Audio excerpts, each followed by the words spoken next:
You're cruising along, minding your own business, maybe singing along to your favorite tune, when suddenly your car decides to throw you a curveball. Happens all the time. Exactly. A strange new noise erupts from under the hood, or maybe an unexpected kind of cryptic light blazes on your dashboard. Uh-huh. It's your car trying desperately to communicate, sending out some kind of distress signal. But what if you don't speak its language? That's the problem, right? Yeah. What if ignoring these crucial messages leads to a massive, unexpected expense, forcing you to pay, like an arm and a leg, for a fix you might have avoided if you just understood the initial warning? It's a really common dilemma. It is. And today we're going to try and bridge that communication gap. Welcome to Daily English Practice. Listen and speak. Today, we're embarking on a deep dive into the fascinating world of automotive repair. Not just the mechanics, but really the essential language you need. Right. To understand your vehicle and talk confidently to a professional. Exactly. Our mission is to equip you with the vocabulary and insights to decode your car's signals, identify common issues, and, interact with confidence when repairs are needed. We want to help you transform from maybe a bewildered driver to a truly informed car owner. That's the goal. So let's jump right in. We all know what a car is, fundamentally, but I think very few of us truly understand its hidden language. Every vehicle, whether it's a tiny compact or a big rugged SUV, relies on just a handful of core systems. You've got the engine, the drivetrain, brakes, suspension. Those are the big ones. Yeah, the big players, the ones that usually try to tell you when something's going wrong. That's right. And understanding these core systems, even just at a basic level, is really the first step to becoming your car's best advocate. You don't need to be a mechanic, Right, at all. But just knowing that the engine generates power, the drivetrain sends that power to the wheels. The suspension keeps things smooth and stable, and the brakes, obviously, stop you safely. That gives you a framework for communication. A starting point. Exactly. And each of these systems has its own unique ways of signaling trouble. And here's where it gets really interesting, I think. Your car often speaks through sounds when something is wrong. Oh, absolutely. Very telling. Understanding these noises is often the very first step in diagnosing a problem, maybe even before you see a warning light. That's often true, yeah. Maybe think of your car's sounds in like 3 tiers. The annoyances, the warnings, and then the absolute emergencies. That's a great framework. Let's start with those urgent ones, the pull over now sound. Okay, the scary ones. Yeah. A deep, rhythmic no OC, like someone urgently pounding on your engine's door. That's probably the most dreaded sound. Oh. It's a critical signal. Usually means a connecting rod is about to fail. You need to pull over immediately to avoid, a complete engine seize up. Wow. Okay. This isn't just a repair. It's often life or death for your engine. Serious stuff. Very. Similarly, a metallic grinding sound. Think like a pepper mill, but much louder, more aggressive. That usually means your brake lining is completely worn away, gone. Oh, no. Or if you're driving a manual, maybe a serious gear clash when you're shifting. Both of those require immediate attention. Stop driving. Okay. What about sounds that hint at trouble, but maybe aren't quite that immediate emergency? I often hear people describe a high-pitched squeal or maybe a sharp chirpy. What do those usually mean? Good question. A persistent squeal or chirpy, it often points to worn or maybe misaligned accessory belts. Like the fan belt. Exactly. Fan belt, power steering belt, alternator belt. It's annoying, sure, but usually not catastrophic right away. Still needs to be addressed, though. Don't ignore it. Definitely not. Then there's a HISS, like air or steam escaping. Okay, I've heard that. Yeah, that usually signals a leak. Could be air from a punctured tire, which you'd notice pretty quickly.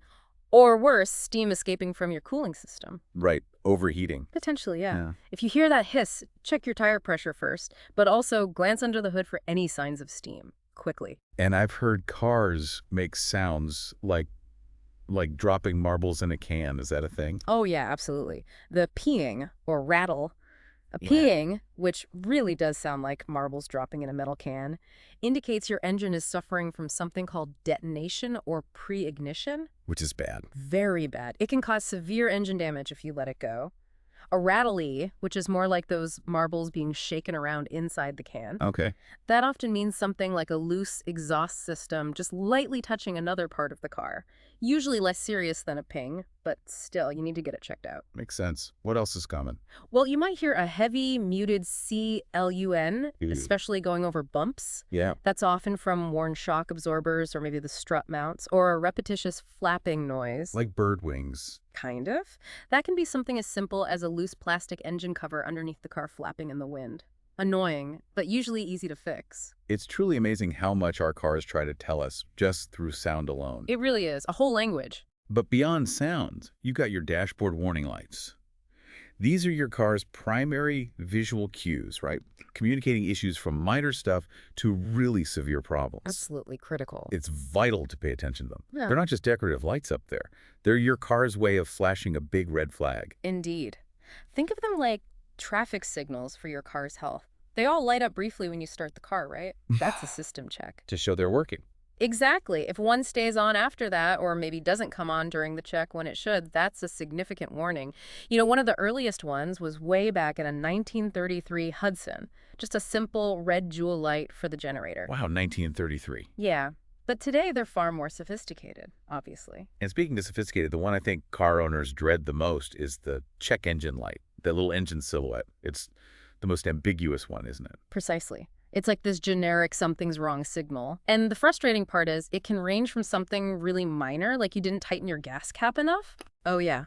Or a worn out little sensor called a solenoid, to something as serious as an engine misfire. So what should you do? Well, if it comes on and the car seems to be driving perfectly fine, no weird noises, no loss of power, get a diagnostic test as soon as you reasonably can. They use an OBD2 scanner to read the code. Okay. And this is really crucial if that check engine light is blinking or flashing. Blinking is bad. Blinking is very bad. Or if the car is running erratically, making strange noises along with the light, pull over immediately and safely. A blinking check engine light means a serious problem that could permanently damage the engine or catalytic converter very quickly. Okay, that's a critical distinction. Blinking equals immediate stop. Solid means get it checked soon. You got it. What about other really essential lights? Well, there's the battery light. Looks just like a little battery icon. Yep. This indicates issues with the battery itself, sure, but also the wiring, or more likely the alternator, the part that recharges the battery while you drive. Oh. Don't be fooled if the car seems to drive normally at first. A problem here can definitely leave you stranded when the battery finally runs out of juice. Got it. And the one that looks like a thermometer. That's the coolant temperature light. Usually looks like a thermometer dipped in water. It means your engine is running too hot, overheating. Which is serious. Very serious. Could be a broken water pump, low coolant level, leaks in the system, maybe even radiator damage. Driving an overheated car risks major engine damage, like warping the cylinder head. Not worth the risk. Yeah. And the oil light, the little oil can with a drip. That's your oil pressure warning light. First thing to check is your oil level. It might just be low, so topping it off could fix it. Okay, simple fix maybe? Maybe. But it can also signal more serious problems. Engine oil leaks, worn internal parts like piston rings, or even a broken oil pump. If adding oil doesn't make the light go out, get it checked immediately. Low oil pressure will destroy an engine fast. Right. Then there's the tire one, TPMS. Yeah, the tire pressure monitoring system, or TPMS light, looks like a flat tire cross-section with an exclamation mark inside. Means one or more of your tires is significantly underinflated, or sometimes overinflated. Many modern cars will actually tell you the specific pressure for each tire right on the dashboard display, which is super helpful. That's handy. Just needs air, usually. Usually, yeah. But check for punctures, too. And the brake system light. That circle with an exclamation mark, or sometimes just brake or park. That could be simple, right? It can be. Often it just means your parking brake is still on. Always check that first. Good tip.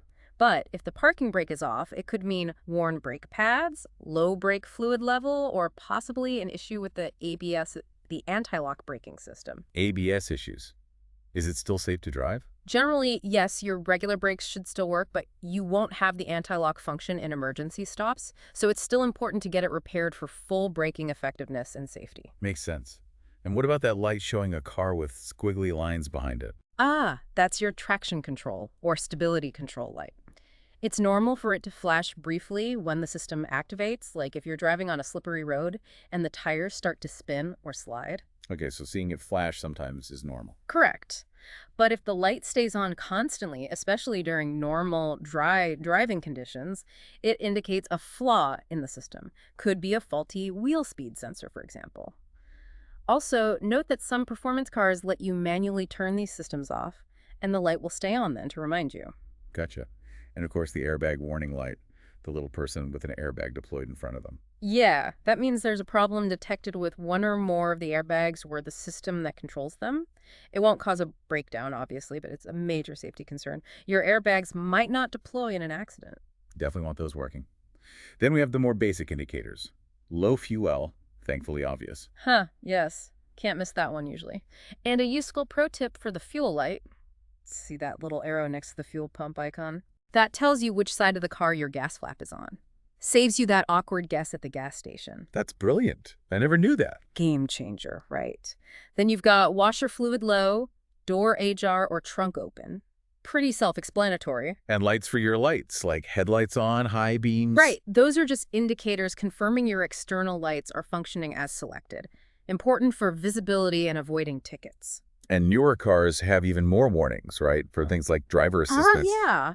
Advanced Driver Assistance Systems, or AD, they use cameras and sensors for things like automatic braking, lane keeping. So they have their own warnings. They do. Many are just informational, like an alert for freezing temperatures outside. But you need to pay special attention if you see a message saying a safety system is disabled, like automatic emergency braking disabled. Okay. That means a critical protective feature isn't working. It might be temporary, maybe a sensor is blocked by dirt or snow, but it needs attention. It's really amazing how much information our cars are designed to convey, both through sounds and these lights. It really is. Yeah. Understanding these visual cues and the sound signals we talked about is incredibly powerful. But knowing the names of key automotive components, that's like having the glossary for your car's language. Exactly. It helps so much when you're trying to understand what a mechanic is telling you or trying to describe a problem yourself. You don't need to know every single bolt, but a few key terms can make a huge difference. Absolutely. When a mechanic talks about your engine, for example, they might mention pistons and cylinders. Okay. Those are basically the moving parts inside chambers where the combustion happens, creating power. Or they might mention spark plugs, which ignite the fuel, or fuel injectors that spray the fuel in. Just knowing those basics helps. Right, and if they're discussing your brakes. You'll definitely hear about brake pads and brake rotors, sometimes called discs. The pads are the friction material, the rotors are the discs they squeeze against to slow you down. Pads and rotors, got it. And they'll mention brake fluid, which is the hydraulic fluid that transmits the force when you press the pedal. Okay. And what about the drivetrain? That sounds complicated. It's basically everything that gets the power from the engine to the wheels. So the transmission automatic or manual is a major part. Changes gears. Right. And often a differential, which is a clever set of gears that allows the wheels on the same axle to rotate at different speeds, like when you're turning a corner. Oh, okay. Makes sense. And for ride comfort, you have the suspension. Key parts there are shock absorbers, often just called shocks, or sometimes struts, which are similar. They absorb bumps? Exactly, they dampen the bouncing. And springs could be coil springs, leaf springs. They support the car's weight and also help absorb bumps.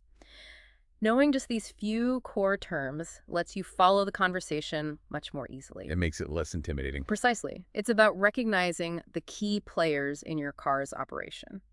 And speaking of conversations with mechanics, that brings us to a really crucial point. Yeah. How do you navigate the actual repair process? Yeah, especially if you break down far from home, maybe in an unfamiliar town, and you're worried about being, well, taken advantage of. It happens. You want to avoid paying an outrageous amount for a simple fix. Asking smart questions is absolutely key. This is where you empower yourself, right? Yeah. You don't want to find yourself quoted some unexpected, crazy rate just because you're stuck. Exactly.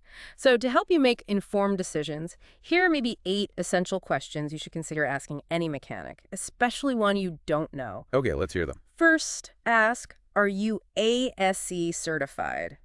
ASE stands for Automotive Service Excellence. It's a widely recognized certification for technicians. So it indicates quality.